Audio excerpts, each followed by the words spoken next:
Bonsoir à tous. Merci de vous être connectés ce soir pour cette visioconférence. C'est le Centre Teilhard de Chardin qui organise cette conférence. Et je vais dire deux mots pour présenter le Centre Teilhard de Chardin, puis donner le contexte de cette conférence. Alors, le Centre Teilhard de Chardin donc, se situe sur le plateau de Saclay, au milieu des grandes écoles, des laboratoires. Bon, il y a toute une effervescence intellectuelle autour du centre. Et son objectif, justement, c'est d'essayer de faire des ponts entre tous ces chercheurs, entre les profs, entre les gens qui travaillent dans les labos ou ailleurs. Donc, on voit un manque de relations parce que, en fait, les disciplines, comme on le sait, hein, en tout cas en France, sont bien cloisonnées, trop cloisonnées souvent. Et donc, on essaye justement de faire des ponts entre les sciences dures, hein, l'intelligence artificielle, les mathématiques, la physique quantique, la cosmologie, et les sciences humaines, la philosophie, mais également l'écologie et la spiritualité, les religions. Donc, il nous paraît très important que ces trois familles de disciplines soient plus en connexion les unes avec les autres. Et c'est la raison pour laquelle nous organisons des soirées comme celle-ci, où on peut échanger et chacun, évidemment, prend ce qui l'intéresse pour évoluer dans sa réflexion. Alors, ça, c'est l'objectif du centre. Et pour mettre ça en mouvement, eh bien, nous avons créé, il y a déjà pas mal d'années, au centre Teilhard de Chardin, un certain nombre de groupes de réflexion. On a choisi des sujets d'actualité, l'un sur l'intelligence artificielle, un autre sur l'écologie, un autre sur l'entreprise et les problèmes éthiques en entreprise, et le quatrième sur Teilhard de Chardin et la pensée de Teilhard aujourd'hui. Voilà, donc ces groupes de réflexion, si vous êtes intéressés, n'hésitez pas à nous rejoindre, se réunissent une fois par mois ou tous les 2 mois. Et donc, il y a des réflexions internes, comme un peu un think tank, si vous voulez, et puis organise des événements pour communiquer et aussi pour recevoir des personnes qui peuvent nourrir la réflexion. Voilà, donc c'est comme ça que ça fonctionne. Et aujourd'hui, il y a une trentaine de personnes qui sont associées à chacun de ces groupes de réflexion. Et donc, il est important de les renouveler. Si vous êtes intéressé, ben vous signalez et on sera très content de vous accueillir. Il y a toujours des gens qui quittent, des gens qui viennent. Bon, c'est normal. Et c'est comme ça aussi que les idées peuvent se nourrir les unes des autres. Alors, le groupe de réflexion écologie a décidé de mettre en route un cycle de rencontres, un cycle de conférences autour de écologie et spiritualité. Qu'est-ce qui nous intéresse là? C'est d'essayer de mieux comprendre comment les différentes religions, spiritualité, sagesse parlent d'écologie. Comment elles s'imprègnent ou pas de ce sujet? Qu'est-ce que leur tradition les conduit à dire sur ce sujet de l'écologie? Donc, on a interrogé évidemment un certain nombre de personnes, mais ce n'est pas fini, donc je vais vous présenter en 2 minutes. On a vu évidemment pour le christianisme Xavier Benazet, qui est le responsable de l'écologie intégrale chez les jésuites. Nous avons eu Benoît Algan, qui est responsable du groupe, du mouvement Lutte et Contemplation, pardon. Nous avons parlé avec les franciscains de leur approche de l'écologie liée à Saint François d'Assise. Bon, donc beaucoup de conférences de cette nature. Nous avons eu récemment une conférence sur islam et écologie. Nous avions 2 personnes qui sont d'abord des scientifiques, et je ne sais pas si dans quel ordre il faut dire, enfin, qui sont musulmans et scientifiques, ou scientifiques et musulmans, comme vous voulez, et qui connaissent très bien ces problèmes écologiques, et qui nous ont expliqué comment l'islam s'empare de cette question et comment les communautés musulmanes reprennent le sujet de l'écologie à leur compte. Nous avons, alors là j'ai une bonne nouvelle à vous annoncer, nous avons 2 dates, je les donne tout de suite, vous pouvez les noter. Le 11 mars, nous aurons une conférence sur écologie et hindouisme, donc nous aurons plusieurs personnes pour parler d'hindouisme et de témoigner aussi sur l'écologie concrètement dans la culture hindoue. Puis le 5 juin, notez également, nous aurons une soirée sur écologie et judaïsme. Donc là, nous aurons Michael Lévy, qui est le rabbin en charge des étudiants en France, des aumôneries d'étudiants en France, et il sera accompagné d'autres personnes pour nous dire, ben voilà, que se passe-t-il dans le judaïsme autour de l'écologie.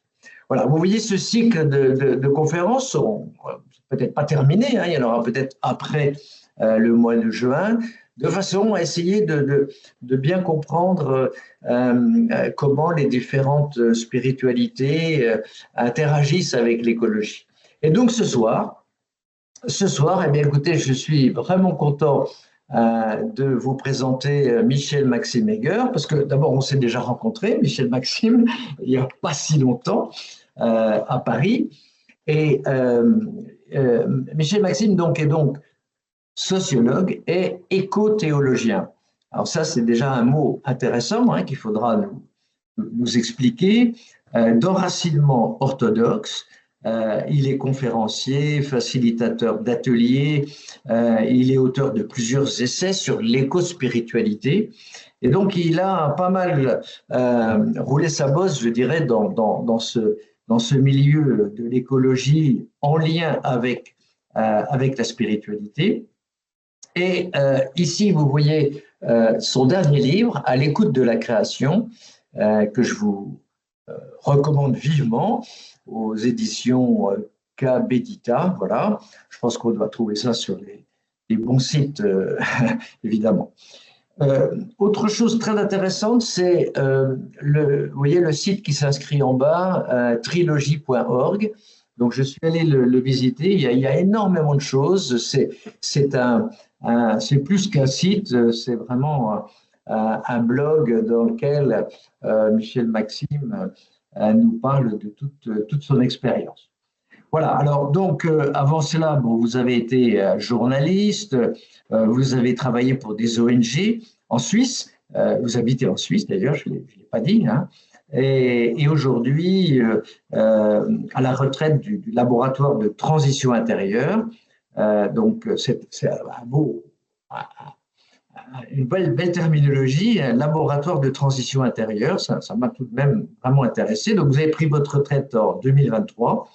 Et aujourd'hui, vous vous consacrez à faire des conférences, à écrire, et vous mettez une phrase un peu intéressante, je dirais, parce qu'elle recouvre beaucoup de choses qui nous intéressent beaucoup dans le groupe de réflexion. C'est vous vous considérez comme un apprenti militant, avec comme objectif d'accomplir dans l'être et le quotidien l'unité fondamentale entre le cosmique, l'humain et le divin. Donc ça, cette unité dont vous parlez, elle nous parle très fortement parce que c'est un peu je dirais, toute la mission, toute la vocation du Centre Teilhard de Chardin, et ça rejoint beaucoup évidemment la pensée de Teilhard de Chardin lui-même. Voilà, donc j'espère n'avoir rien oublié ou pas fait d'erreur, vous corrigerez, Michel Maxime. Vous voulez ajouter quelque chose tout de suite? Non, c'est parfait. Il n'y a pas de Parfait, problème. merci. Alors, donc, cette soirée, nous vous proposons de l'organiser en 2 parties. Une première partie donc, sur l'éco-spiritualité. C'est vrai que ce mot, on a un petit peu de mal à le saisir comme ça. On comprend de quoi il s'agit, mais voilà, quels sont les contours?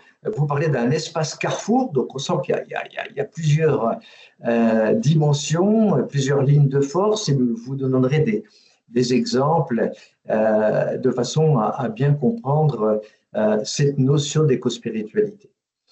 On fera une pause pour les questions-réponses dans une vingtaine de minutes. Et puis la deuxième partie, la théologie verte et le point de vue orthodoxe. Comme je disais, vous êtes d'enracinement orthodoxe, donc ça nous intéresse de voir comment la religion orthodoxe s'empare de cette question et qu'est-ce que sa tradition dit de l'écologie. Et puis à nouveau, donc, une petite séance de questions-réponses pour terminer la soirée. Voilà. Ben, écoutez, merci beaucoup de nous donner un peu de votre temps, Michel Maxime, et donc je suis heureux de vous passer la parole maintenant. Eh bien, bonsoir à toutes et tous et grand merci de cette invitation à participer à votre cycle écologie et spiritualité. Donc, je suis très heureux de pouvoir y apporter ma petite contribution et c'est vraiment une grande joie de pouvoir être avec vous ce soir. Alors, comme Bernard vient de le dire, là, ça va se passer en 2 temps et évidemment, pour chacune de ces parties, le thème est immense et très vaste. Donc, bien évidemment, en une vingtaine de minutes, je vais simplement pouvoir vous donner un certain nombre de jalons et de repères pour nourrir votre propre réflexion, à la fois de groupe et à la fois individuelle. Alors, sur l'éco-spiritualité, pour un petit peu mieux cerner ce que ce terme peut recouvrir, eh bien, j'aimerais partir en fait d'une expérience, qui est une expérience qui a été fondatrice pour moi et pour mon chemin, et d'ailleurs aussi pour beaucoup d'autres personnes, et qui a, je crois, aussi justement été un moment clé dans l'émergence de ce qu'on peut appeler la mouvance éco-spirituelle en Europe francophone. Et ce moment, c'est un forum, un grand forum, écologie et spiritualité, qui s'est déroulé en octobre 2004 à l'Institut bouddhiste Karmaling en Savoie. Et ce forum, en fait, réunissait des témoins, des acteurs, des actrices, d'un côté des différentes traditions de sagesse, des traditions religieuses, et de l'autre côté des différents courants de l'écologie. Avec 2 questions qui sont en fait au cœur de l'éco-spiritualité. Est-ce que nous avons quelque chose à nous dire et à apprendre les uns des autres, donc spirituel et écologiste? Première question. Et la deuxième question, quelles convergences ou confluences sont possibles entre nos 2 mondes? Ça, c'était, si vous voulez, le cadre de ce forum. Et il y avait là, alors je ne peux pas citer tout le monde, il y avait beaucoup d'intervenants. Il y avait en particulier l'agroécologiste Pierre Rabhi, il y avait Éric Julien avec les Indiens Kogi, il y avait Teddy Goldsmith, le fondateur de la revue The Ecologist, il y avait un éco-psychologue très connu américain qui s'appelle David Abraham. Côté chrétien, il y avait Jean-Marie Pelt, Jean Baster, d'autres, et j'ai intervenu personnellement comme orthodoxe. Et pendant 3 jours, on a eu à peu près 1200 personnes qui sont passées et qui ont assisté au forum. Et ça a donné lieu à un ouvrage que je ne peux que vous recommander, qui s'appelle Écologie, spiritualité, la rencontre, et qui est apparu en 2007 aux éditions Yves Michel. Voilà. Ça, c'est cet événement, vraiment pour moi, qui était un moment de cristallisation. Alors, à partir de là, je dirais que plusieurs points, en fait, ont émergé et qui me paraissent assez caractéristiques de la sensibilité et de l'approche qui vont s'affirmer au sein de cette mouvance éco-spirituelle. Alors, il y aurait beaucoup de choses à dire, mais je vais en retenir 3 parce qu'elles me paraissent vraiment essentielles. Le premier point, c'est une conscience, je dirais une conscience très vive, et j'en viens à cette fameuse unité dont que Bernard a mentionné, c'est une conscience de l'unité entre écologie et spiritualité. Alors, c'est en fait à ce forum que j'ai entendu pour la première fois le mot éco-spiritualité. Et en l'occurrence, dans la bouche de Pierre Rabhi, qui contestait, c'est lui qui avait ouvert d'une certaine manière le forum, et qui contestait le titre même du forum, écologie et spiritualité. Et il soulignait justement que pour lui, il n'y a pas d'un côté l'écologie et de l'autre côté la spiritualité, parce qu'il ne peut pas y avoir, selon lui, et je suis d'accord avec lui, d'écologie sans spiritualité, ni de spiritualité sans écologie. Donc, dans une approche éco-spirituelle, et c'est ça ce que ce néologisme veut exprimer, il ne s'agit pas, j'aurais envie de dire, de verdir un chemin spirituel, voilà, en ajoutant, ou, à l'inverse, d'ajouter une couche de spiritualité à un engagement écologique, mais de comprendre que les deux, en réalité, forment un tout, et qu'ils sont d'une certaine manière indissociables. C'est ça que ce néologisme éco-spiritualité veut exprimer. Alors je précise que Pierre Rabhi n'est pas l'inventeur de ce mot, et qu'il existait déjà dans la littérature anglo-saxonne, et c'est ce que j'ai pu ensuite découvrir dans mes recherches. Donc, premier point, c'est conscience de l'unité entre écologie et spiritualité. Et le deuxième point, qui est complètement lié à ce premier point, c'est la conscience de l'unité, et là je viens à cette fameuse conscience par laquelle je me définis, conscience de l'unité entre le cosmos, c'est-à-dire la Terre, la nature, le vivant, voilà, quels que soient les noms qu'on lui donne, l'humain et le divin. Alors en fait, cette unité, je l'emprunte, alors certainement qu'elle est très présente chez Teilhard de Chardin, mais je l'emprunte en l'occurrence au philosophe et théologien Raymond Panicard, qui lui parle de la trinité radicale à propos de cette, en fait, triunité entre le cosmos, l'humain et le divin. Et alors, pour faire le lien avec le premier point, l'écologie et la spiritualité forment un tout, parce que nous sommes avec la Terre dans une communauté d'êtres, de vie, et on pourrait presque dire de destinée. Deuxièmement, pour reprendre cette expression et cette trinité radicale chère à Raymond Panicard, eh bien, il y a cette unité entre le cosmos, l'humain et le divin qui est en fait déjà là, c'est-à-dire qu'elle est fondatrice.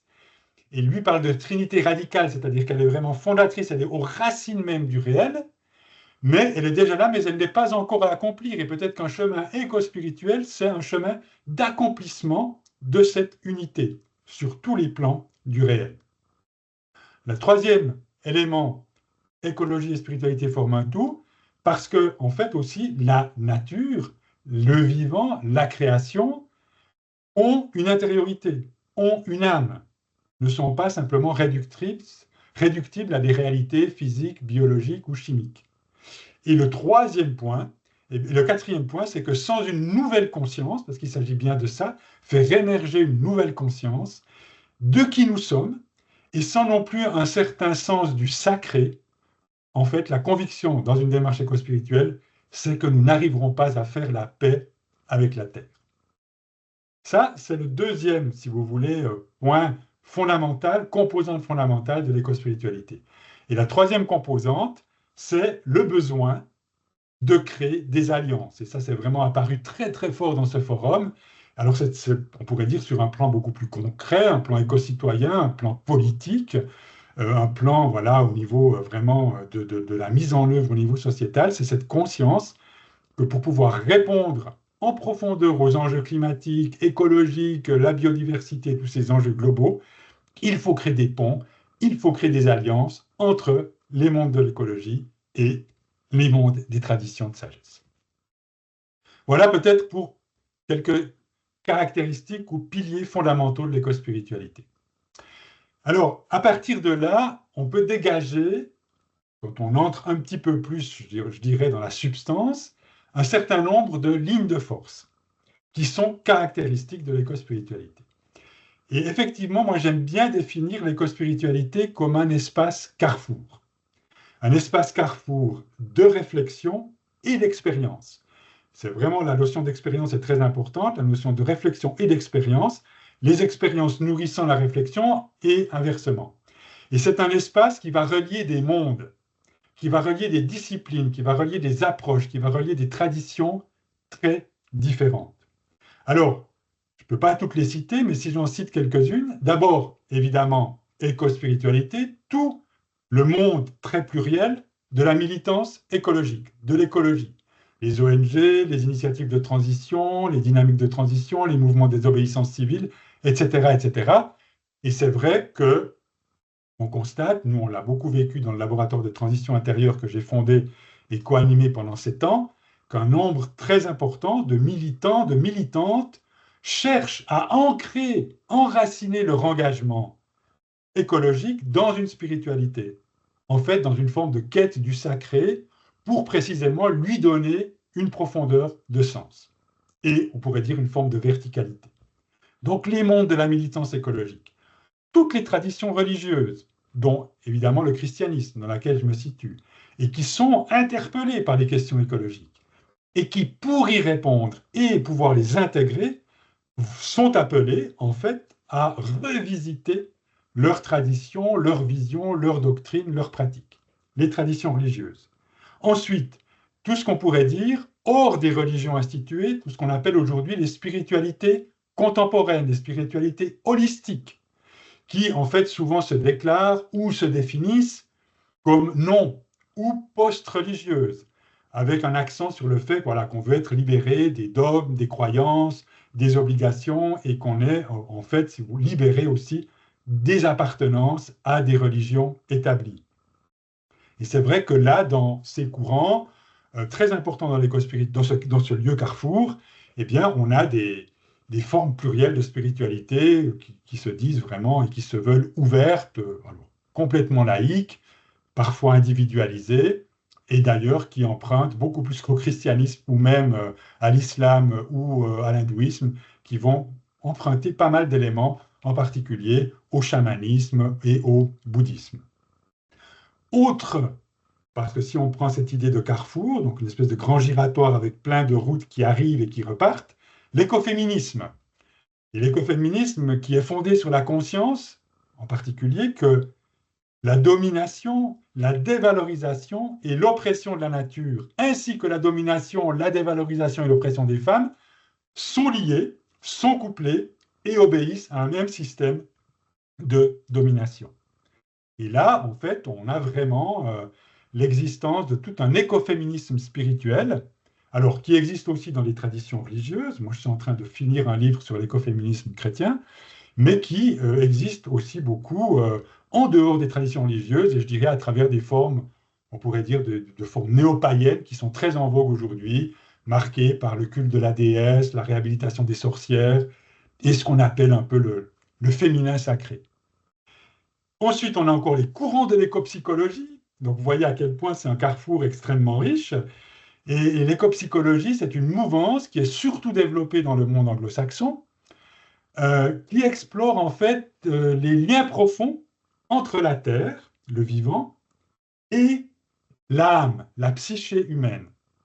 Et en montrant justement les liens qui existent, les interrelations, parce que ça va dans les deux sens, entre les souffrances de la Terre et le mal-être humain, lequel peut se traduire par le burn-out ou par l'éco-anxiété.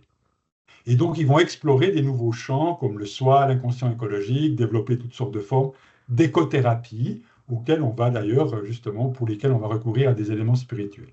Et puis finalement, je dirais la science ou les sciences contemporaines, je pense en particulier à la physique quantique, c'est-à-dire tous ces nouveaux courants scientifiques qui sont ouverts à des dimensions d'invisible, à des dimensions de mystère.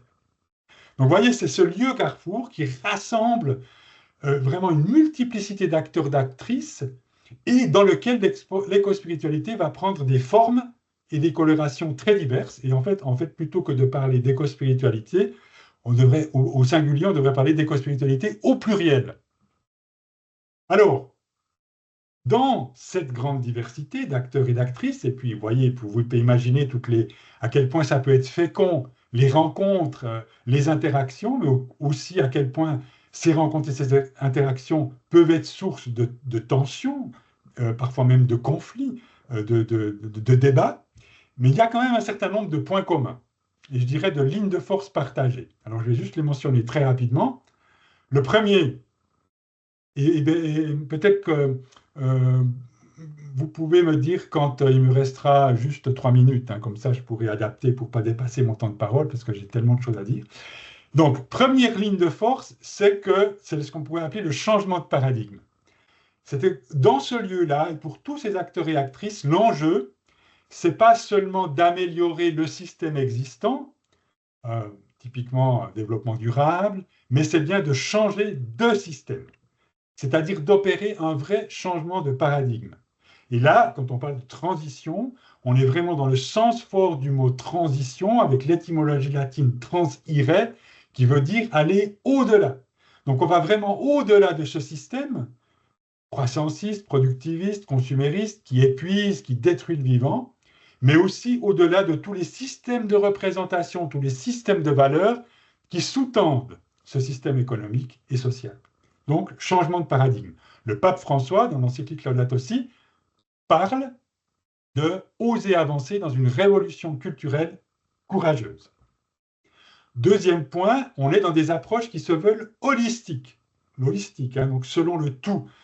C'est-à-dire que dans cette idée que pour pouvoir comprendre, prendre en compte la complexité du réel, la profondeur des changements à opérer, eh bien on a besoin d'une approche holistique, c'est-à-dire où tout est lié, qui va permettre d'articuler, et c'est ça tout le grand défi, dans ce changement et cette transformation à opérer, les dimensions intérieures et les dimensions extérieures, les dimensions individuelles et les dimensions collectives.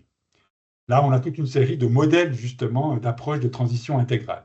Ou, dans cette idée de transition intégrale, et là, je vais faire référence à une chercheuse en Belgique qui s'appelle Charlotte Loix, qui, elle, a développé tout un modèle en strates et qui montre justement comment on a à travailler simultanément en les articulant sur la strate technique, la strate comportementale, la strate économico-politique, la strate philosophique, où on va plus être justement sur des visions du monde, et la strate spirituelle, avec les dimensions de sens, de profondeur, de sacré, etc. Donc voilà, par exemple, les 5 strates sur lesquelles il convient de travailler en même temps en les articulant. Troisième élément, donc après le changement de paradigme, l'approche holistique nécessaire à ce changement de paradigme, c'est une approche qui se veut radicale. Et radicale, de nouveau, à entendre au sens étymologique du terme, c'est-à-dire que ce sont des approches en écospiritualité qui veulent aller à la racine des problèmes écologiques, à la racine de cette destruction et dégradation du vivant. Et ces racines, elles sont psychologiques, elles sont culturelles, elles sont spirituelles. Et en fait, et je pense que c'est dans ces racines, c'est ce qui ressort vraiment aussi si on est dans cette dimension de convergence et de confluence, c'est l'identification de ce qu'on pourrait appeler, pour prendre un terme aujourd'hui très courant, de multiples systèmes de domination. Et ces systèmes de domination reposent sur des dualismes. Et ces dualismes sont issus fondamentalement de la modernité occidentale. Et ces dualismes imprègnent toute notre manière de fonctionner, notre système économique, social, et souvent, en fait, nos paradigmes de pensée. Et ces dualismes, donc, quand on parle de dualisme, on parle à la fois, si vous voulez, de deux choses. On parle d'un côté de la séparation entre deux pôles, et en même temps, d'une hiérarchie entre ces deux pôles séparés. Eh bien, ces dualismes, c'est d'une part la séparation entre Dieu, le divin, et la nature, c'est la séparation, le dualisme entre l'être humain et la nature, c'est la séparation, le dualisme entre la raison et l'émotion, et c'est la séparation et le dualisme entre le féminin et le masculin. Alors, je n'ai pas à pouvoir développer ces 4 dualismes, mais ce que j'aimerais justement simplement dire, en prendre simplement 2, c'est le dualisme nature. Alors après, on a un grand débat sur la question de nature. Aujourd'hui, dans les milieux éco-spirituels, le mot nature, eh bien, en général, je vais y revenir tout à l'heure, c'est pas un mot, justement, c'est un mot qu'on a plutôt tendance à vouloir bannir pour parler plutôt du vivant, qui est plus inclusif. Et puis après, avec les chrétiens, on a un élément de tension parce que nous, on parle de création. Mais globalement, si vous voulez, ça a à voir avec cette séparation entre le vivant et le divin. On pourrait dire en termes chrétiens ou musulmans ou des monothéismes, entre la création et le créateur, qui est sous-tendu par un autre dualisme, c'est celui du dualisme entre la transcendance de Dieu et son immanence. Alors ça, je vais aussi y revenir tout à l'heure. Et donc là, l'enjeu dans ce dualisme, c'est pour sortir de ce dualisme, c'est de prendre congé de toute une série de visions, de conceptions très matérialistes finalement, très désacralisées, on pourrait dire désenchantées du vivant ou de la nature, cette nature qui est réduite à un objet, qui est réduite à un stock de ressources, qui est réduite à une mécanique, à une marchandise, et qui, en fait, précisément, cette vision réductrice est ce qui sous-tend ce système qui détruit la planète. Et donc, en fait, il faut, au fond, pour aller vite, on pourrait dire que ce sont des démarches pour réenchanter le vivant, réenchanter notre vision du vivant, notre relation au vivant, lui redonner une âme pour pouvoir précisément l'avoir comme un lieu non seulement rempli de vie, mais pour, comme dirait Jung, empli d'esprit et de conscience, et en lien avec ce mystère du divin ou de ce que parfois on appelle dans ce lieu-là, pour être ouvert et inclusif, de ce qu'on appelle le plus grand que soi. C'est-à-dire en fait une dimension sacrée, une dimension divine, dont on peut faire l'expérience, mais qui est au-delà de notre compréhension et au-delà de tous les noms qu'on peut lui donner. Donc si vous voulez, on a là tout un changement d'imaginaire dans cette mutation de conscience, et puis ça va se traduire par toute une série de motifs, par toute une série de mots, justement, pour induire un autre récit. Et ça va être, par exemple, le mot de Gaïa, qu'on trouve beaucoup dans l'écospiritualité, en référence à l'hypothèse scientifique, mais aussi à la divinité grecque, hein, cette vision de la Terre comme un super-organisme vivant, symbiotique, créateur, en fait une forme de toile du vivant tissée d'interdépendance. Toile du vivant, précisément, est un autre de ces grands termes. On va parler de la terre-mère, la Pachamama, la terre-mère sacrée, avec ses dimensions en fait protectrices, nourricières. On va pratiquement personnifier la terre. Et puis la notion de sacré, où on voit vraiment l'émergence d'une nouvelle conscience du sacré, qui n'est plus assignée à un lieu particulier, mais qui est potentiellement partout, un sacré qui ne sépare plus, mais qui relie, un sacré qui n'est plus réservé à des personnes consacrées et qui y auraient accès, mais qui devient accessible à chacune et à chacun dans une expérience de reliance profonde. Et le deuxième dualisme, et je vais terminer par ça, c'est le dualisme entre l'être humain et le vivant, l'être humain et la nature. Et là, en fait, tout l'enjeu, c'est de sortir, on pourrait dire, de l'anthropocentrisme, c'est-à-dire de cette vision où l'être humain s'est mis au centre de tout, mais non seulement au centre de tout, mais en dehors de la nature, du vivant, au-dessus, donc dans une posture de domination, et pour devenir un petit peu, comme disait Pierre Rabhi, un être hors sol. Et ça, c'est un peu aussi au niveau de la domination, c'est la phrase de Descartes, l'être humain comme maître et possesseur de la nature. Donc là, on a vraiment on a à opérer une mutation de conscience pour sortir de cet anthropocentrisme, pour sortir de cette séparation, de cette coupure avec le vivant, la nature, qu'on perçoit. Et le mot environnement, d'ailleurs, le dit bien. L'environnement, c'est ce qui nous environne, c'est-à-dire ce qui est autour de nous, et avec lequel, d'une certaine manière, on est séparé ou coupé pour retrouver un lien ontologique, c'est-à-dire lié à notre être profond, avec le reste du vivant.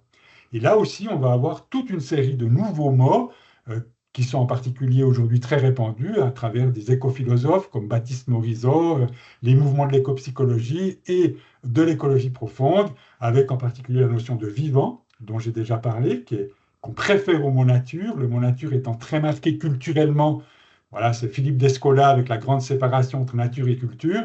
On préfère parler de vivant, qui est beaucoup plus inclusif, qui inclut moins, qui induit moins une notion de hiérarchie et qui est donc beaucoup plus égalitaire. On va parler du soi écologique. Alors ça vient de Arménès, le père de l'écologie profonde, et selon laquelle notre identité dépasse les frontières de l'individualité de la société humaine, et donc on a à accomplir ce soi écologique, et c'est-à-dire à accomplir notre identité dans un lien qui va s'étendre à toute la communauté du vivant à laquelle nous appartenons.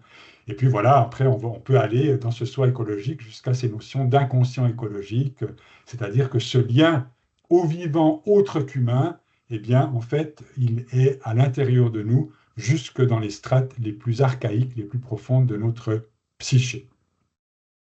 Donc voilà, si vous voulez, quelques éléments pour cette écospiritualité. Et donc, vous pouvez bien imaginer que toutes ces visions, eh bien, peuvent être, toutes ces lignes de force, sont aussi des lieux où on peut être dans des champs de tension, et pour moi ce mot est positif, en particulier pour la tradition chrétienne, puisque ça suscite, ou ça peut susciter, pas mal de résistance, de conflits et de peurs, mais pour moi ce sont aussi des formidables interpellations et en fait des espaces de fécondation mutuelle extrêmement riches. Voilà, je vais m'arrêter là pour cette première partie.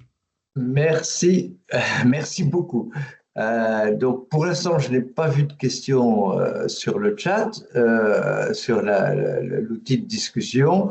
J'en ai quelques-unes à titre personnel et peut-être pour laisser le temps aux personnes d'écrire leurs questions. Moi, la première question quand même qui m'est venue, vous avez utilisé cette phrase, nous n'arriverons pas à faire la paix avec la terre. Vous avez dit dans les principes de ce qui avait été établi à ce forum en 2004, mais est-ce que ça veut dire que tout est perdu ou est-ce que c'est une vue pessimiste? Comment il faut comprendre cette phrase? Ok. Est-ce que j'en prends quelques-unes ou je réponds au fur et à mesure? Oh, bah, prenez, oui, répondez au fur et à mesure. Alors, ok. Alors, Oui. l'idée de faire la paix, c'est évidemment faire la paix avec la terre, c'est qu'évidemment, mais bon sang, je pense que tous les rapports divers sur la biodiversité, sur le climat, etc., le montrent bien. Nous ne sommes pas dans une relation, j'aurais envie de dire, d'harmonie avec la terre, avec le vivant. Nous sommes véritablement dans une relation qui peut être parfois extrêmement destructrice et dommageable. Donc en fait, on a vraiment cette idée de... c'est d'ailleurs le titre d'un livre qui avait émergé aussi d'autres forums, Comment faire la paix avec la Terre. Et c'est vrai que si on part de cette idée que, comment dire, de l'éco-spiritualité ou pour vraiment avoir une écologie qui permette vraiment de répondre en profondeur aux enjeux, parce que finalement, c'est ce que je disais, si on va aux racines des comportements et même aux racines des éléments structurels de ce système qui détruit le vivant, on arrive, si vous voulez, dans ces racines à des dimensions spirituelles. Et des dimensions spirituelles qui ont à voir avec notre conception même de ce qu'est la nature. Voilà, cette nature réduite à un objet, cette nature réduite à sa dimension matérielle, cette nature désenchantée, qui ont à voir aussi avec la manière dont nous nous considérons, nous, comme êtres humains, par rapport à cet ensemble du vivant, avec justement dont j'ai parlé, l'anthropocentrisme, voilà, auquel d'ailleurs, je vais y revenir, la tradition chrétienne n'est pas complètement étrangère. Ça, donc en fait, si vous, on va avoir aussi, j'y reviendrai aussi tout à l'heure, ça va aussi mettre en jeu tout un mode de connaissance, où en fait on se rend bien compte que la rationalité logique n'est pas suffisante, il doit être complété par d'autres dimensions de la connaissance. Et là, je le disais, sans une nouvelle conscience de qui nous sommes et un sens du sacré. Donc la nouvelle conscience de qui nous sommes, c'est précisément de prendre conscience que nous faisons partie de la Terre, du vivant, du cosmos, et que le cosmos, la Terre, le vivant, la nature, la création font partie de nous. Et que nous ne sommes pas dans une relation, justement, de dualisme, dans une relation de séparation, et encore moins de hiérarchie. Donc c'est une nouvelle conscience de qui nous sommes, extrêmement important, et puis un sens du sacré, c'est-à-dire un sens que, précisément, le vivant, la nature, ne peut pas être réduit à sa dimension matérielle, mais est habité par, et est en lien avec une dimension de mystère, voilà, qu'on appelle le plus grand que soi, et qui lui donne en fait une valeur particulière, une dimension sacrée, qui va justement conduire à nourrir toute une série de vertus écologiques. Et ça, c'était pas forcément pessimiste, mais c'était simplement de dire, oui, au fond, si vous voulez, l'écologie extérieure, cette écologie qui est faite de lois, qui est faite de normes internationales, qui est faite de technologies vertes, qui est faite d'éco-gestes au quotidien, de mesures politiques. Évidemment que cette écologie-là, que moi j'appelle extérieure, elle est absolument fondamentale, mais quand on va aux racines des problèmes et qu'on voit que les racines, elles ont à voir avec nos visions du monde, elles ont à voir avec nos systèmes de valeurs, elles ont à voir avec nos modes d'être profonds, eh bien que cette écologie extérieure, si elle n'est pas couplée à toutes ces dimensions intérieures, ne permettra pas d'opérer ce qui est le vrai enjeu, c'est-à-dire un changement de paradigme. D'accord. C'est ça que ça veut dire. Oui, oui. Donc il y a un objectif de conversion individuelle, je dirais, qui est premier, et ensuite le système évoluera, et en même temps le système doit évoluer. Enfin, il y a les deux. Le côté personnel est très fort dans cette approche. Oui, mais ce n'est pas uniquement individuel. C'est là où je reviens. Quand Oui, je parlais d'articuler les dimensions intérieures et extérieures et les dimensions individuelles et collectives, oui, Ça, c'est un des problèmes qu'on a souvent. Quand on parle d'intériorité, quand on parle de spiritualité, immédiatement, on pense, alors en plus réflexe très, très français, laïque, c'est que en fait, c'est une histoire individuelle qui appartient à la personne. Eh bien, en fait, ce qui est vraiment ressorti dans ce forum, et qu'après j'ai aussi développé, c'est qu'en réalité, la spiritualité, elle a une implication, une dimension politique, au sens de la police, c'est-à-dire une dimension police, P-O-L-I-S, grecque, de la cité. Parce qu'en fait, si vous voulez, là, il y a une intériorité collective. Et quand on parle de mode de connaissance, c'est quelque chose qui est transmis par l'éducation, c'est quelque chose qui est lié à une culture. Quand on parle d'une vision de la nature, c'est lié à une culture. Quand on parle d'une vision de l'être humain, c'est lié à une culture. Je pourrais vous parler aussi de tout ce système de consommation, voilà, qui nous fait miroiter le bonheur à travers les biens matériels. C'est une certaine conception du bonheur qui est culturelle. Et là, on est dans du collectif. On n'est pas que dans de l'individuel. Ouais, d'accord, merci. Alors, je vois des questions qui arrivent. Alors, peut-être que la deuxième, il est étonnant que la religion chrétienne ait désacralisé la nature. Et là, il semble qu'on va en sens inverse. Donc, c'est peut-être dans la deuxième partie que vous traitez de cette question. C'est ce Tout à fait. que vous Oui, oui, avez oui, dit oui. au tout début, hein. Oui. Alors, il y a des mots, effectivement, vous utilisez des mots qu'on n'a pas l'habitude d'entendre ou qui ajoutent un peu à notre vocabulaire. Vous avez parlé d'écologie profonde, par exemple. Vous pouvez nous dire un peu de quoi il s'agit? Alors, l'écologie profonde, c'est en anglais deep ecology. Donc, c'est un courant qui a été développé par un grand philosophe nordique, je crois qu'il était norvégien, qui s'appelle Arne Næss, il était norvégien ou suédois. Et en fait, c'est une vision alors qui imprègne beaucoup le monde de l'éco-spiritualité, de l'éco-psychologie et même de l'éco-philosophie. Je pense justement à des auteurs comme Baptiste Morizot. Et en fait, on parle d'écologie profonde, on pourrait dire, alors je simplifie, par opposition à l'écologie superficielle.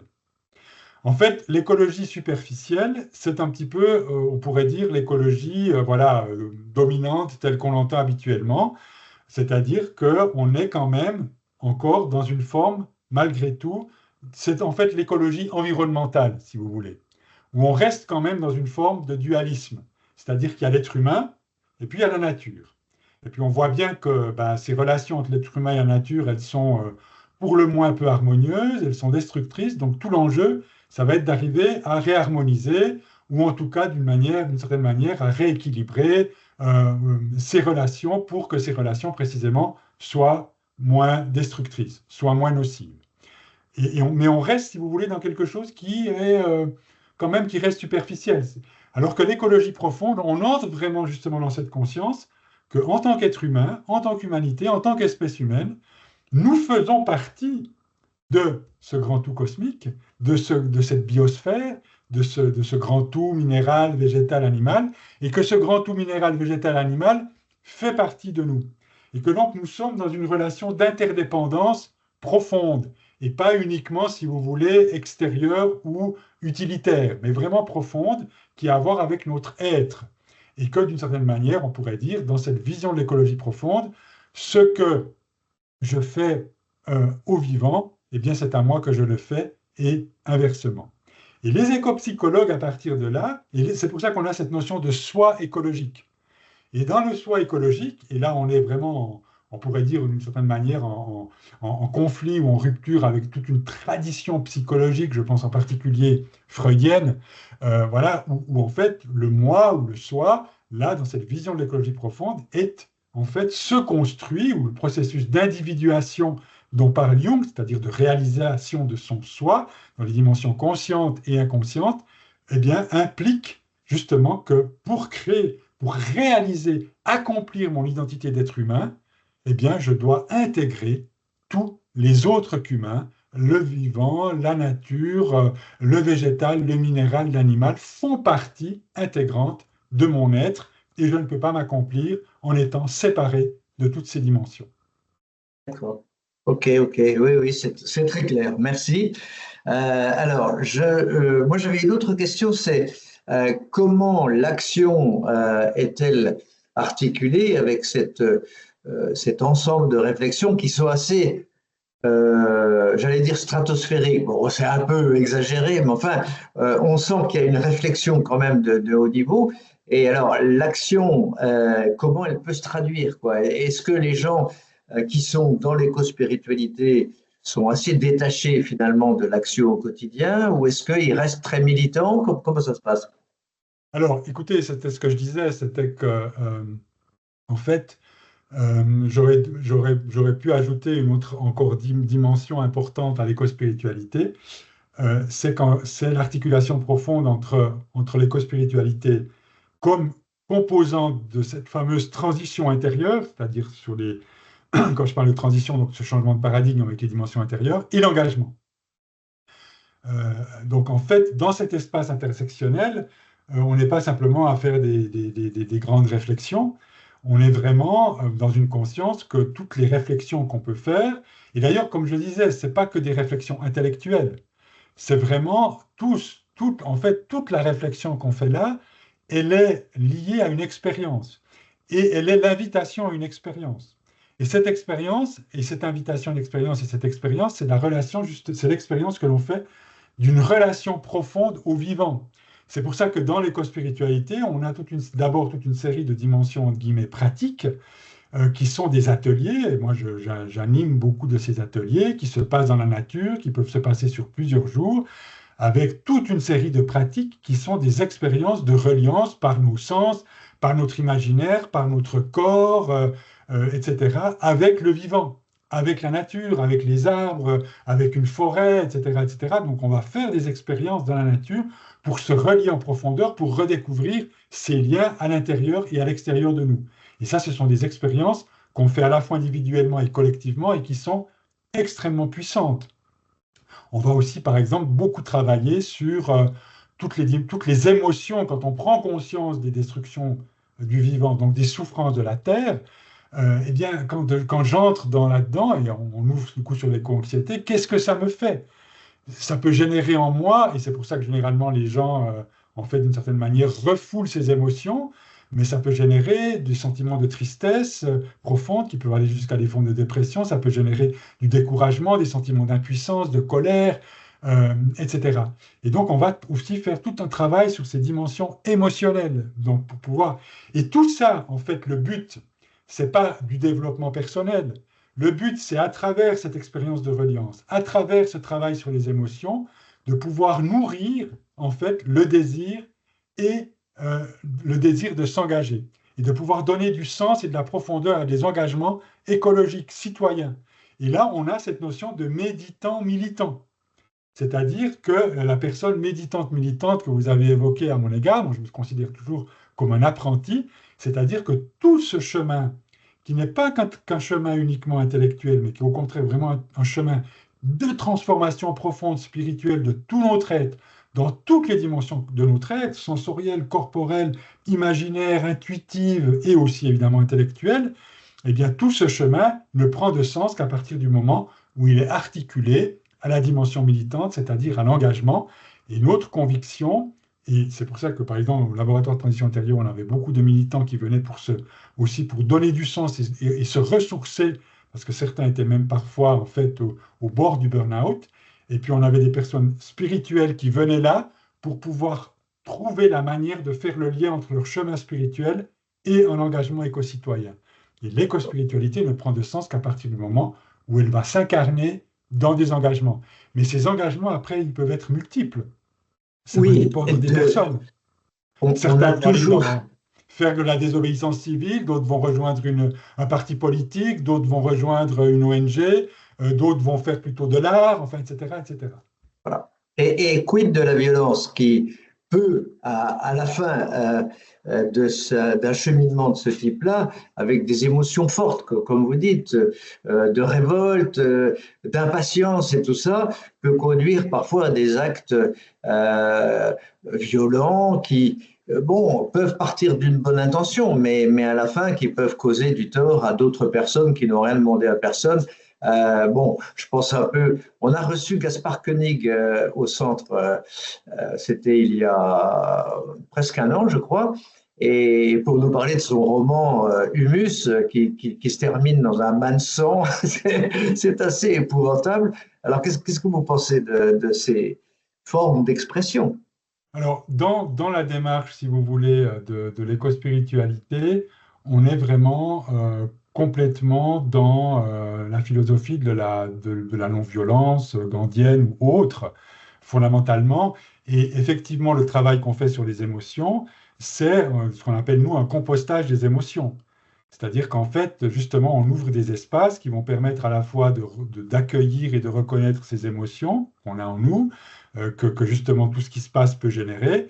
Et on va ouvrir un espace pour pouvoir les exprimer collectivement. Et ensuite, on va faire tout un travail de transformation de l'énergie de ces émotions pour en fait justement des engrais pour l'engagement. Et en principe d'une manière non violente. Et effectivement, comment cette colère qui a, au fond, si vous voulez, qui est l'expression d'un désir de justice, d'une forme d'indignation, et donc qui est complètement en même temps légitime, mais comment ensuite cette colère, plutôt que justement de conduire à des actes peut-être de violence et destructrice, eh bien, peut justement, toute cette énergie peut être mise au service d'engagement constructif. Après, si vous voulez, c'est une grosse question, la question de la violence. Il faut, alors évidemment que là, on ne parle pas du tout de bain de sang, etc., mais que, après, voilà, qu'est-ce qu'on appelle violence, pas violence, mais on est quand même dans un système qui peut exercer une violence, alors je dirais systémique, hein, et structurelle énorme sur des personnes et aussi sur le vivant. Et à un moment donné, même Gandhi, si vous voulez, lui-même, eh bien, il n'avait pas une position. Alors, il était évidemment fondamentalement non violent, mais il pouvait aussi reconnaître. Alors, il ne s'agit pas de violence exercée contre des personnes, mais il peut y avoir effectivement à un moment donné des actes symboliques qui peuvent être, comme le fait certains mouvements de désobéissance civile, où on va, voilà, par exemple, bloquer des routes ou ce genre de choses. Après, il faut voir si c'est pertinent, pas pertinent, jusqu'à quand, etc.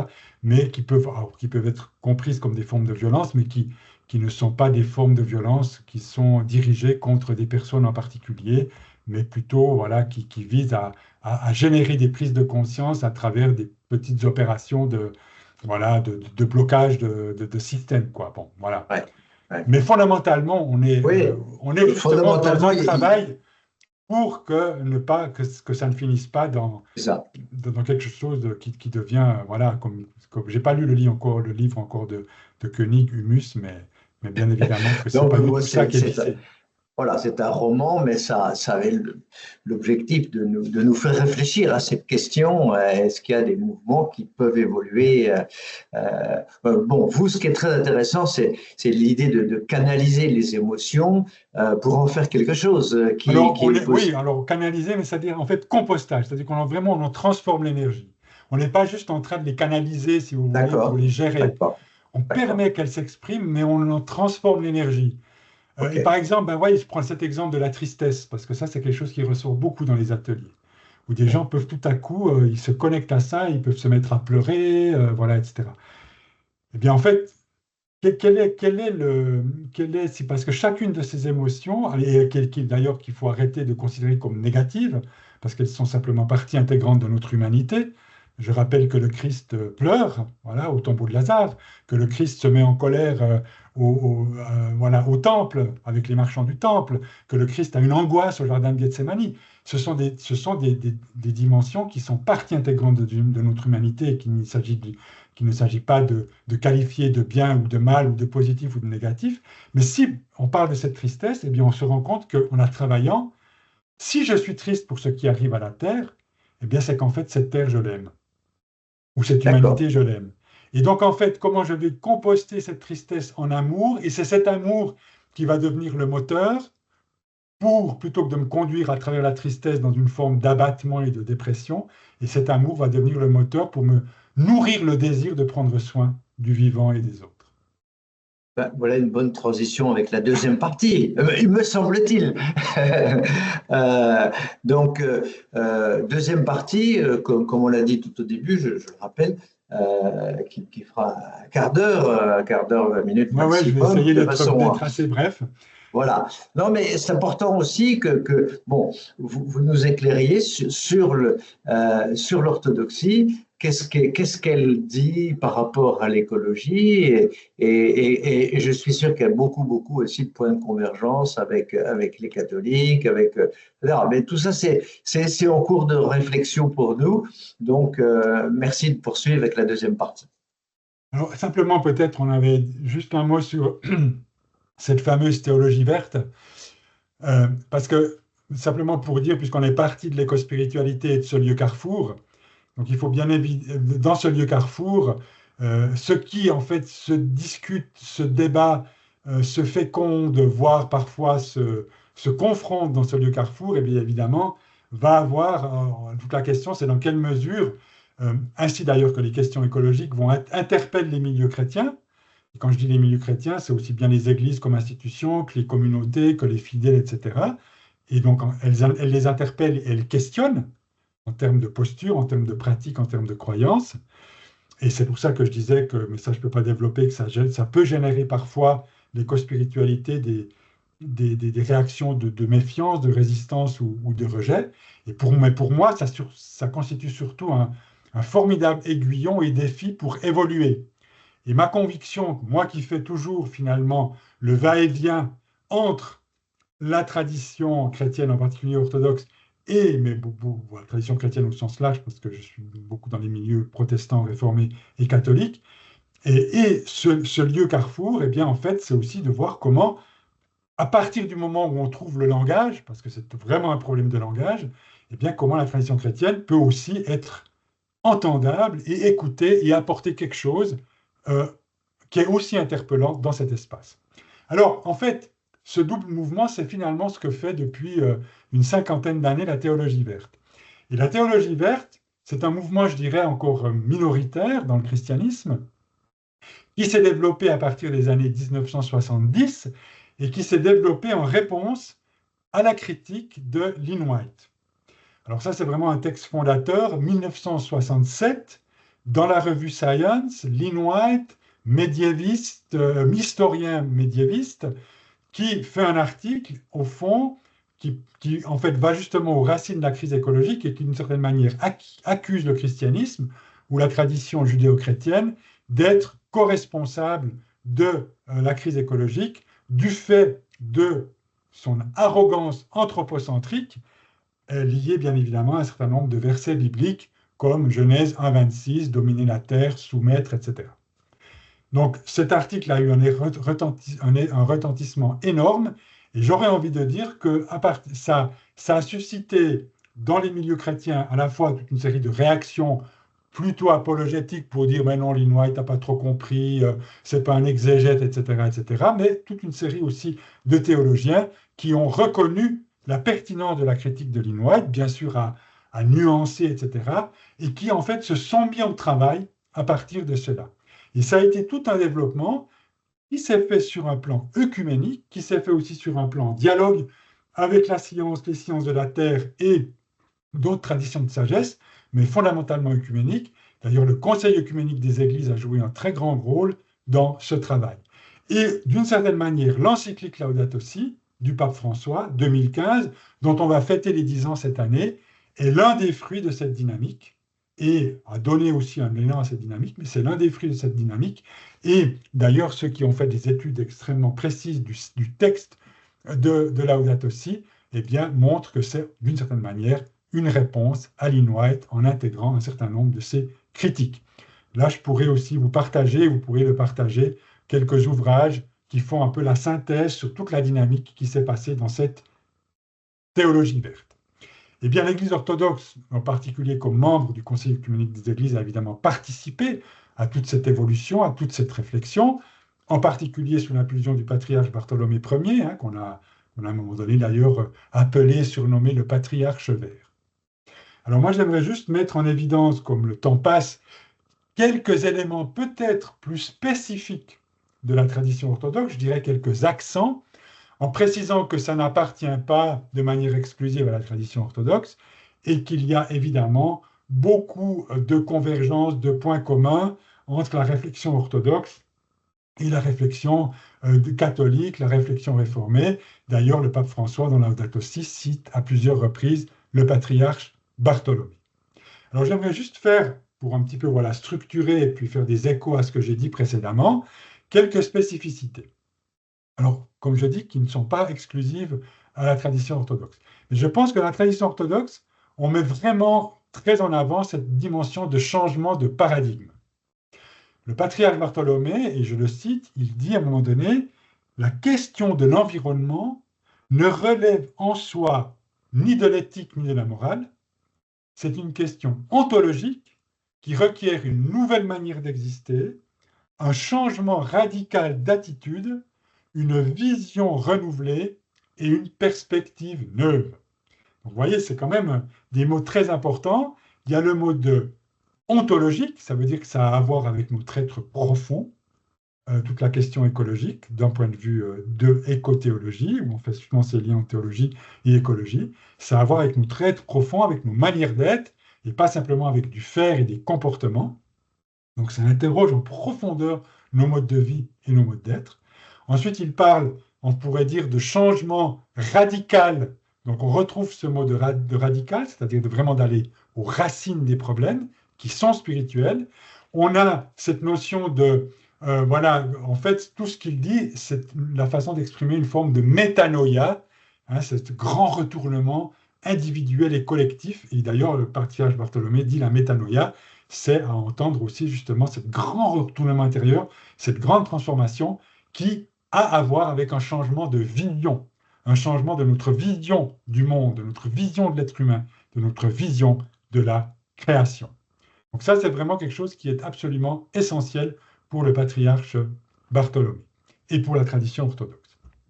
Alors, dans ce changement de vision, le patriarche Bartholomé, d'ailleurs citant, se référant à l'Apocalypse, dit « Il nous faut une nouvelle vision du monde si nous désirons une nouvelle terre », c'est-à-dire une terre qui serait justement une terre où les relations entre les êtres humains et les autres humains seraient pacifiées. Et donc, pour ça, le but, c'est de sortir de cette vision réductrice et dualiste, précisément. Et là, un des grands enjeux, si vous voulez, c'est de rééquilibrer de manière dynamique la transcendance et l'immanence de Dieu dans la création. Et cet équilibre, si on va aux racines, a été, à mon sens, perdu par l'Occident chrétien. À un moment donné, en particulier avec la modernité occidentale, on a mis beaucoup l'accent sur la dimension de transcendance de Dieu. Cette dimension de Dieu qui est au-delà. Notre Père qui est aux cieux, mais les cieux, ils sont un petit peu lointains. On a mis beaucoup l'accent sur la transcendance de Dieu, et du coup, d'une certaine manière, on a créé une forme de séparation entre Dieu et la nature, entre Dieu et la matière. Et là, l'idée, précisément, c'est de retrouver la dimension d'immanence, de rééquilibrer la transcendance par l'immanence, c'est-à-dire cette dimension de présence de Dieu dans la création. Alors là, traditionnellement, si vous voulez, dans la théologie, on a deux approches. On a une approche qu'on appelle, c'est une grande filière qu'on appelle théophanique, théosphanos, les théophanies, c'est-à-dire qu'en fait, c'est une grande tradition théologique. Alors, je pourrais vous citer plein de versets, des psaumes, de la Bible, mais c'est cette idée dans la théophanie que, en fait, la création est la manifestation de Dieu.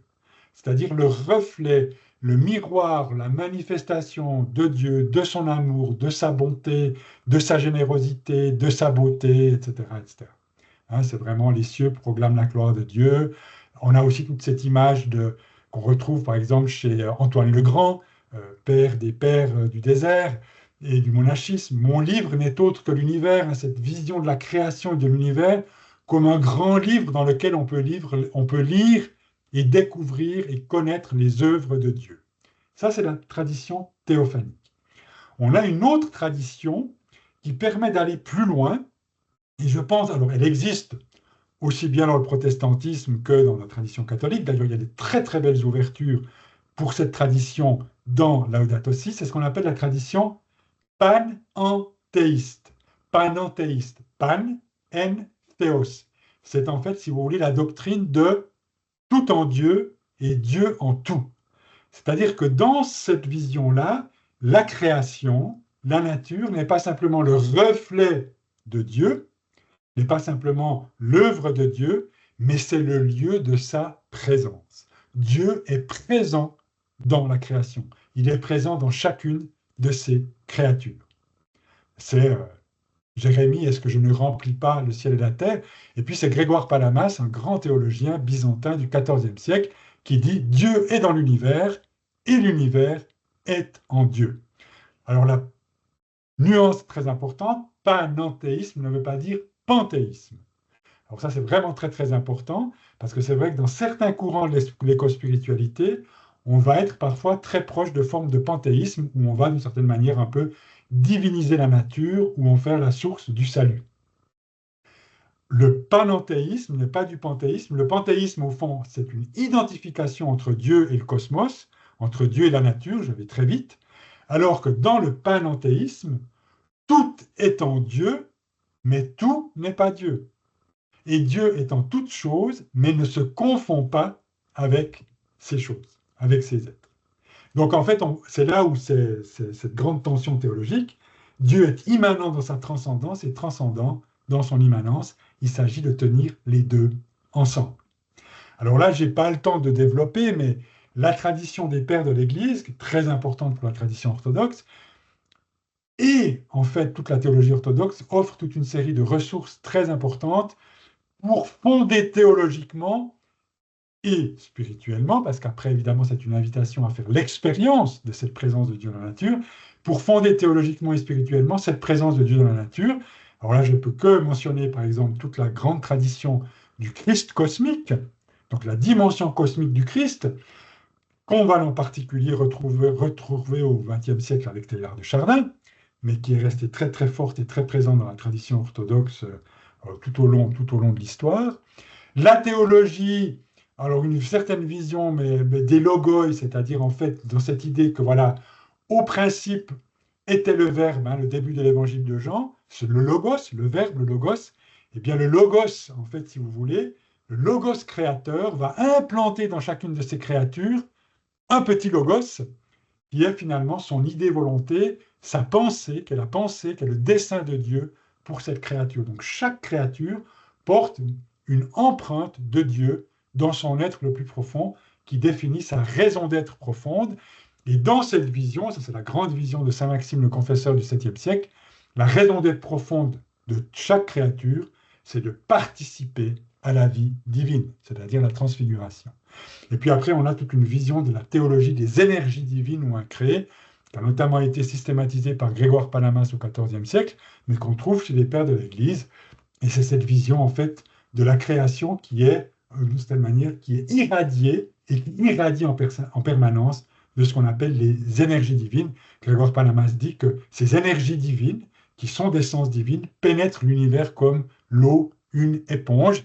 Et c'est ce qui fait de chaque réalité naturelle de la création un sacrement de la présence de Dieu. Et là, on pourrait développer toutes les fonctions de ces énergies divines. Et ça, eh bien, évidemment que c'est un appel, quand je parlais de spiritualité, à faire l'expérience de cette présence de Dieu dans la nature. C'est pour ça que la théologie n'a de sens que si elle débouche sur un vécu, que si elle débouche sur une expérience, et que si elle nourrit cette expérience, que si elle invite à cette expérience. Et là, eh bien, en fait, la création peut vraiment devenir un lieu de connaissance de Dieu. Et comme dit le patriarche Bartholomée, quand enfin allons-nous apprendre la langue divine si mystérieusement dissimulée dans la nature? Et là, en fait, pour la tradition orthodoxe, la question écologique est aussi du coup une question épistémologique, c'est-à-dire qui met en jeu notre mode de connaissance et que, évidemment, pour faire l'expérience et apprendre cette langue divine mystérieusement dissimulée dans la création, eh bien, la rationalité logique ne suffit pas. Il faut en particulier éveiller et cultiver ce fameux nous, cette dimension de l'esprit, dans une vision ternaire, corps, âme, esprit, de l'être humain, et qui est un petit peu la faculté mystique de l'être humain, et qui, à mon avis, a été perdue par la tradition, par l'Occident, à partir de la modernité. Et tout ça, évidemment, nourrit ce que le pape François appelle des vertus écologiques, parce que dans cette vision-là, bien évidemment, la création n'est pas simplement, comme je le disais tout à l'heure, une réalité matérielle qui obéirait à des lois physiques, chimiques ou biologiques, mais c'est un mystère. C'est un mystère habité d'une présence, habité par Dieu. Et donc, du coup, elle invite d'autant plus au respect. D'ailleurs, le pape François parle de respect sacré. C'est non seulement la maison de l'être humain, la maison commune, mais c'est aussi la maison de Dieu. Et chaque créature habitée, du coup, a d'autant plus ce qu'on appelle une valeur en soi, indépendamment de son utilité pour l'être humain. Donc, grande valeur, le respect. Cette création, elle est diverse, elle est riche et elle est donnée dans un don gratuit, donc ça amène à la gratitude. Et puis cette création, elle est bonne, elle est belle et bonne, et c'est la grande vertu de l'émerveillement. Ça, c'est sur le terrain, si vous voulez, de changer notre regard sur la création, sur la nature, donc c'est vraiment très important pour la tradition orthodoxe. Et puis l'autre aspect, c'est de, en fait, sortir de ce dualisme entre l'être humain et le reste de la nature, entre l'être humain et le reste de la création, donc de sortir de l'anthropocentrisme, donc de développer une nouvelle conscience de qui nous sommes précisément, pour justement sortir de cette vision de domination qu'on a en particulier dans certains versets de la Genèse.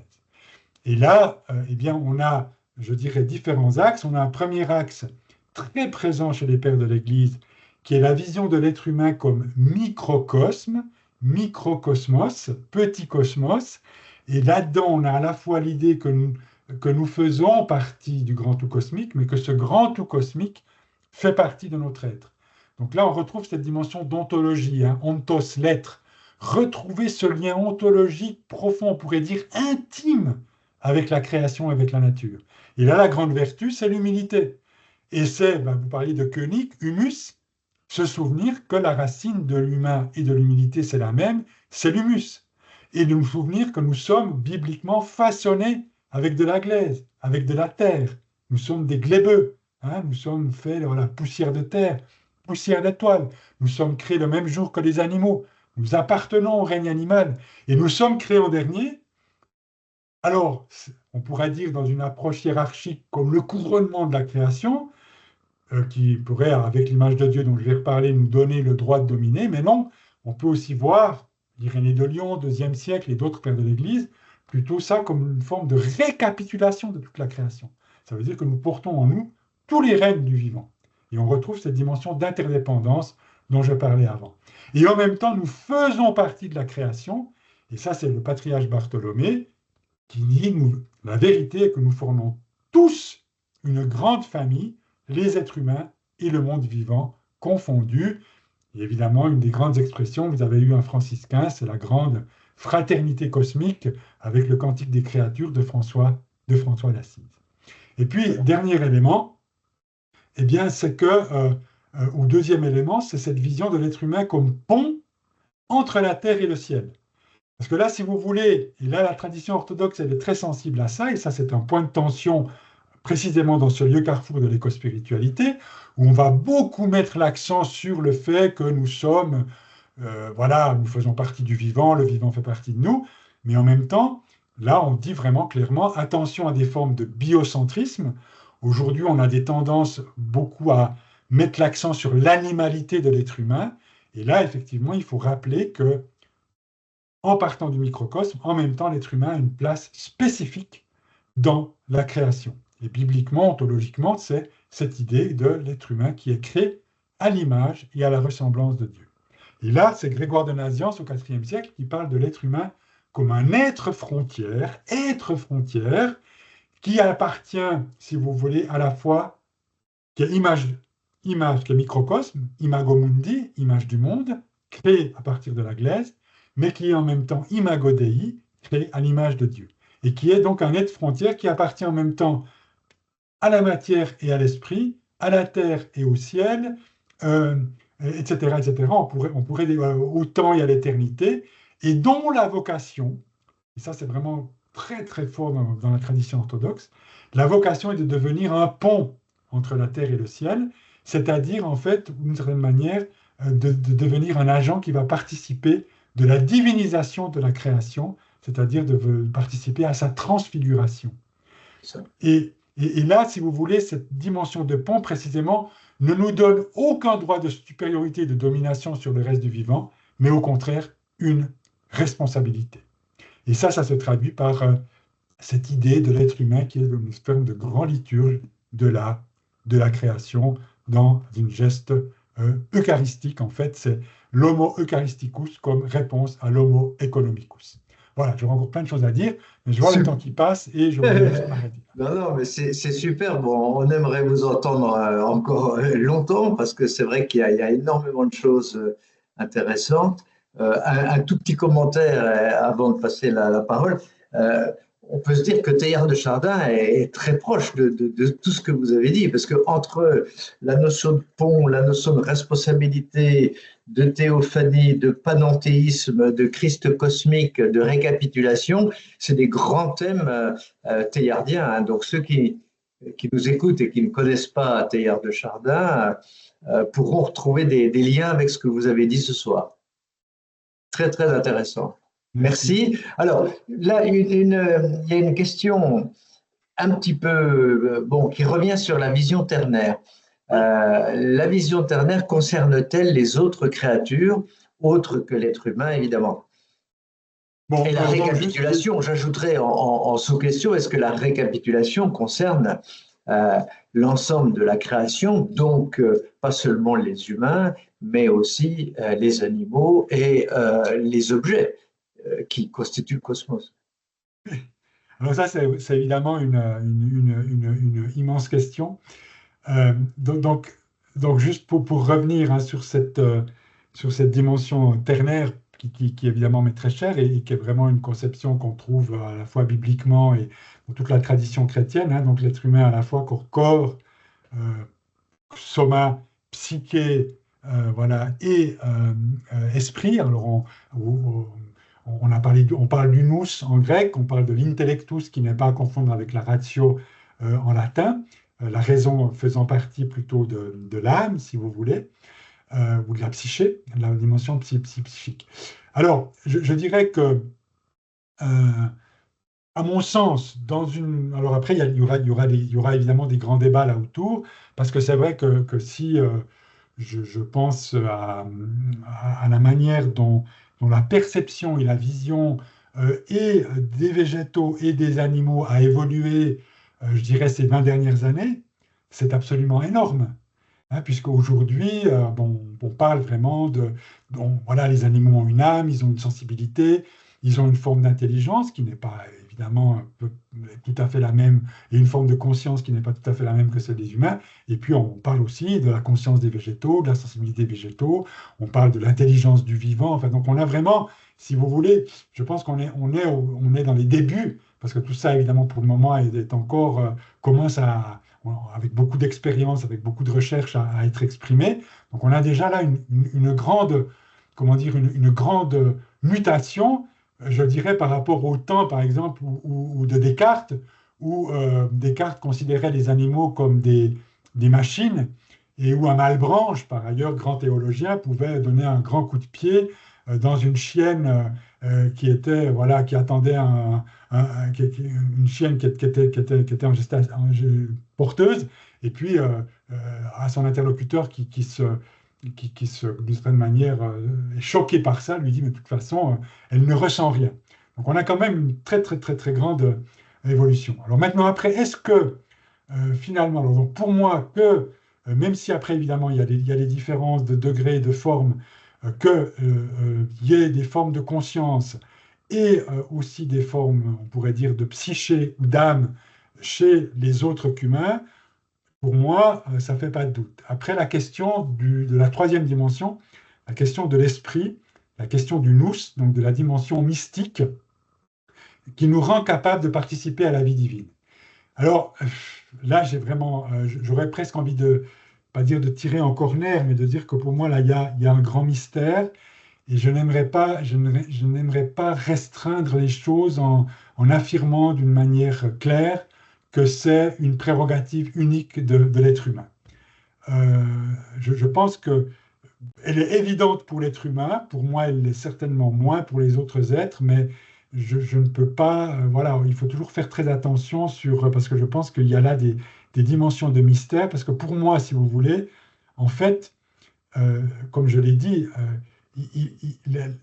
les autres qu'humains, que ce soit des végétaux comme des arbres ou des animaux, sont, alors là on a aussi différentes visions, mais dans la vision que j'ai dit, sont appelés à participer, à être divinisés. C'est-à-dire, on a là une dimension de transfiguration, c'est-à-dire de participation à la vie divine. Et l'être humain, il est là comme un agent de la part de la divinisation, non seulement de l'espèce humaine, mais de toute la création. Donc il y a ce potentiel qui existe dans chaque créature. Alors, est-ce que chaque créature, là c'est des grands débats, voilà, jusqu'où on a besoin les créatures non humaines ont besoin de l'être humain pour accomplir cette divinisation ou pas? Moi, ma conviction, c'est que l'être humain a vraiment un rôle central à jouer. Il n'est pas là par hasard dans la création, si vous voulez. Il est là pour amener une dimension précisément de conscience et de conscience divine au reste du créé, mais pour donner une dimension de conscience, mais qui est peut-être déjà là, en réalité en gestation, si vous voulez, comme une semence. Donc voilà, donc moi je suis un peu embêté par cette question et j'aimerais éviter d'y répondre de manière catégorique. Oui, d'accord. Bah, écoutez, merci de donner votre opinion.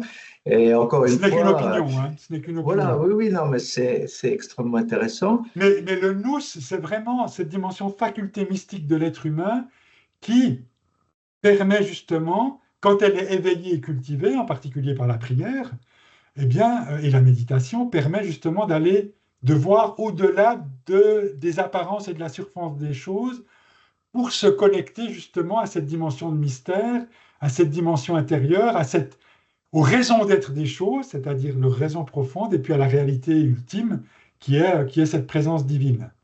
Et Voilà, ça, l'être humain, il peut le faire d'une manière, par une mutation et l'ouverture à des champs de conscience autres que ceux de la rationalité logique.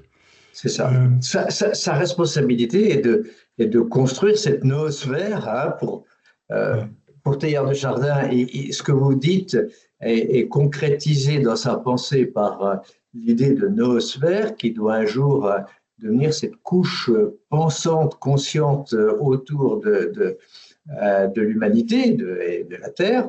Et je pense que ça, c'est quand même aussi un élément de grande espérance. C'est de dire qu'il y a évidemment des gens qui sont contre, mais globalement, on sent qu'il y a une tendance générale qui va plutôt vers cette construction de la noosphère.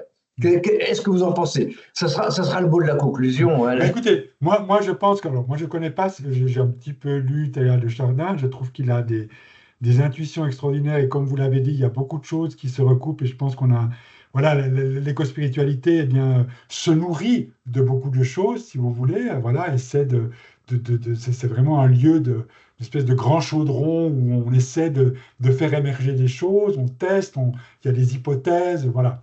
Et je pense que Teilhard peut avoir des contributions. Peut-être que dans la vision de Teilhard, si vous voulez, je pense que, comment dire, il est quand même à une époque où on avait une grande foi dans la technologie. Et là, je pense qu'aujourd'hui, dans des démarches éco-spirituelles, on va certainement avoir plus de, comment dire, de dimensions critiques ou de réserve dans le rôle qu'on va donner et la place qu'on va donner à la technologie.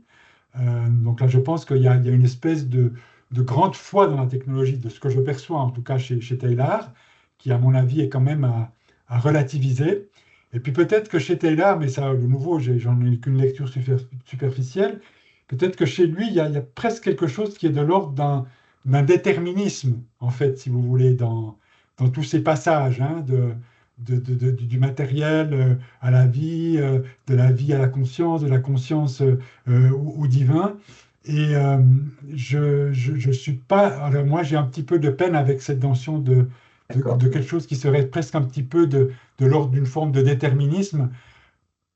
Mais du Ouais, coup, parce que et donc, du coup, la responsabilité humaine est d'autant plus grande parce que c'est pas, à mon avis, et ça c'est après, on entre dans différentes visions de l'espérance, si vous voulez.